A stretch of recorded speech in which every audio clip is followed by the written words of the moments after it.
So salt marshes are a vegetation community that occurs in the sort of intertidal zone between low tide and high tide areas. With salt marsh, so within our schemes we're always looking for opportunities where we can create more salt marsh habitat. Coastal defences have been around for many years. We all know how sea defences can have an impact on our coast. Some of these impacts can include salt marshes and habitat loss. So salt marshes are a vegetation community that occurs in the sort of intertidal zone between low tide and high tide areas. And they are found all around the coasts of the UK, particularly on shallower coasts. And they consist of a range of very specialised plant species that are adapted to live in that saltwater environment.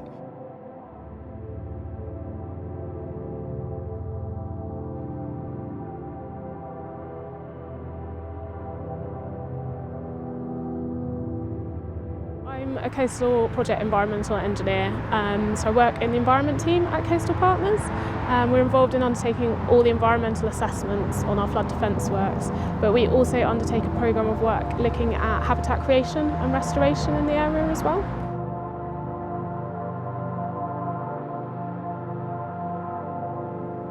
It can be in different ways. So we do a whole range of surveys before we start a project. So we'll be looking for reptiles, water voles, great crested newts, birds.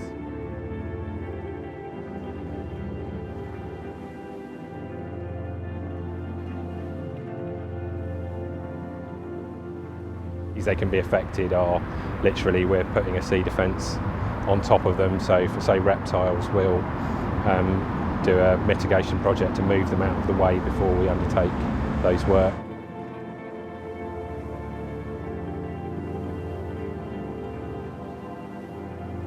Sea defences protect coastal communities from erosion and flooding, but they can be expensive, harm natural habitats and alter coastal landscapes.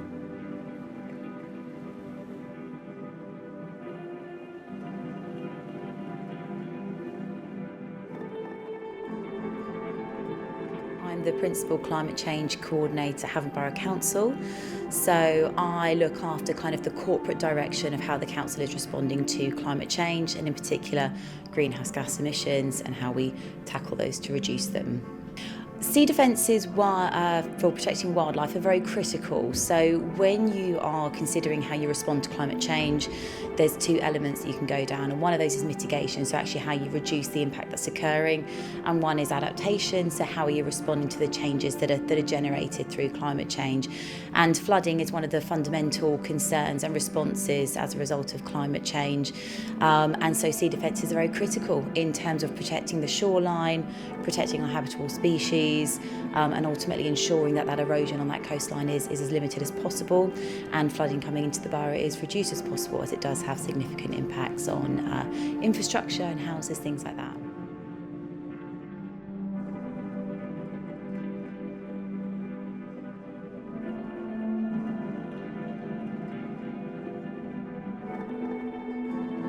Quite a lot with salt marsh, so within our schemes we're always looking for opportunities where we can create more salt marsh habitat, and in one of our schemes on North Portsea Island we're actually looking at planting some new salt marsh plants after we've finished our works to help restore the area.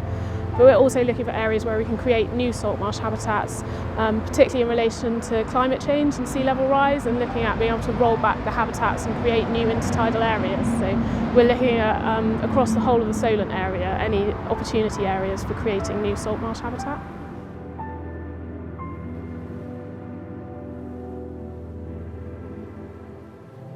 Office has recently outlined that sea levels could rise as high as 47 centimetres.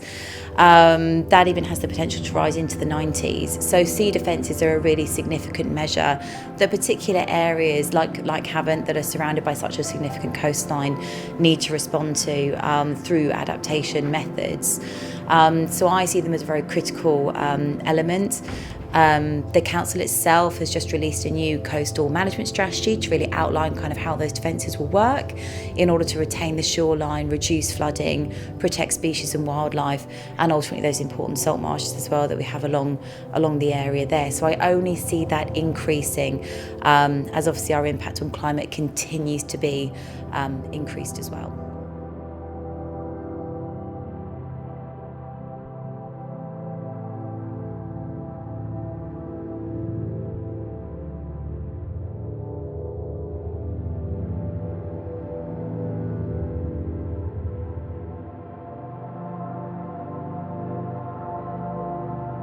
At Southsea, all the rock works on the seafront, we very carefully did mitigation so we didn't disturb a quite rare bird called purple sandpiper, and their habitat is actually rocky shore, so that should actually now be better habitat for them now than when it was previously kind of a jumble of concrete and various other things, and it's protected for the next 100 years. So at the start of a scheme, and then we have to have 10% better habitat once we've finished.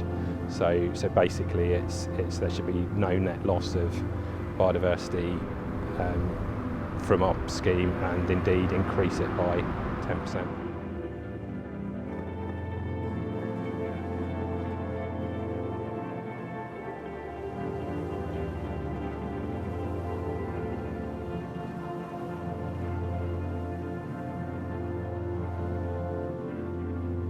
The positive impacts of sea defences is that you can retain the shoreline, you can reduce the physical impact of the sea reaching the shore, that reduces particular impacts such as flooding and things like that. So retain the beach, that encourages people to still use it, it adds to the attractiveness of the area, that boosts the local economy. Negative impacts on sea defences are the fact that we are trying to ultimately control that natural impact a little bit, and that can in turn have kind of ripple effects that we have to respond to and react proactively towards. And I suppose as well from the day-to-day, it's the more physical appearance of what those look like as well on a natural shoreline.